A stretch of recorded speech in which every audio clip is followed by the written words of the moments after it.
He coached Little League, attended church every Sunday, and buried 3 bodies in his backyard. In the small town of Millhaven, Ohio, everyone knew Dennis Carver as the friendly neighbor who shoveled your driveway without being asked.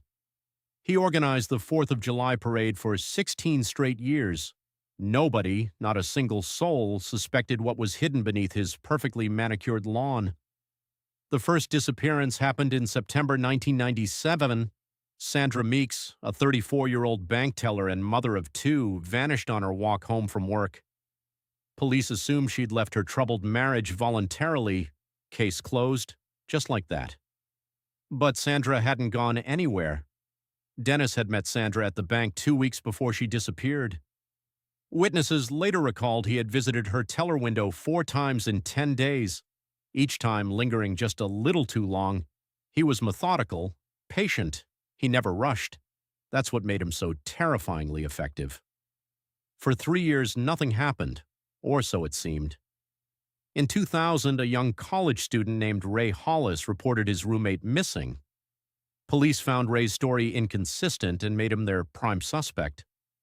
They spent 8 months investigating the wrong man while Dennis Carver helped organize Ray's defense fundraiser at the local church. The break in the case came from the most unexpected source, a golden retriever named Biscuit. In the spring of 2004, the neighbor's dog dug beneath the fence separating the 2 yards and returned home carrying something no one could immediately identify. The neighbor called Animal Control. Animal Control called the police. Forensic teams descended on Carver's property within 48 hours. What they found beneath 2 feet of soil rewrote everything investigators thought they knew about the case. 3 sets of remains, precisely wrapped, each buried with a handwritten note.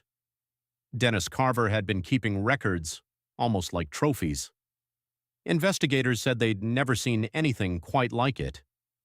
When detectives knocked on Dennis Carver's front door that Tuesday morning, he answered in a bathrobe holding a cup of coffee, smiled, and said, "And this is the part that haunts investigators to this day.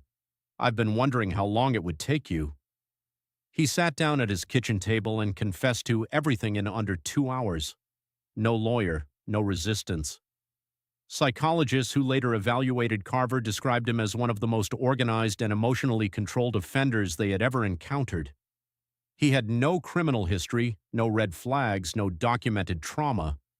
He simply decided one day, his words, that he wanted to see if he could. That answer has never stopped chilling those who heard it. Dennis Carver was sentenced to 3 consecutive life terms in 2005. He sits in a maximum security facility to this day, reportedly still polite to guards and fellow inmates. The town of Millhaven quietly removed his name from the community center wall where it had hung as a volunteer of the year. Some scars, they say, don't fade, and some neighbors you never really knew at all.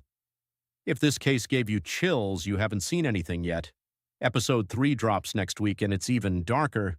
Hit subscribe and turn on notifications so you don't miss it. And drop a comment. Did you see the ending coming?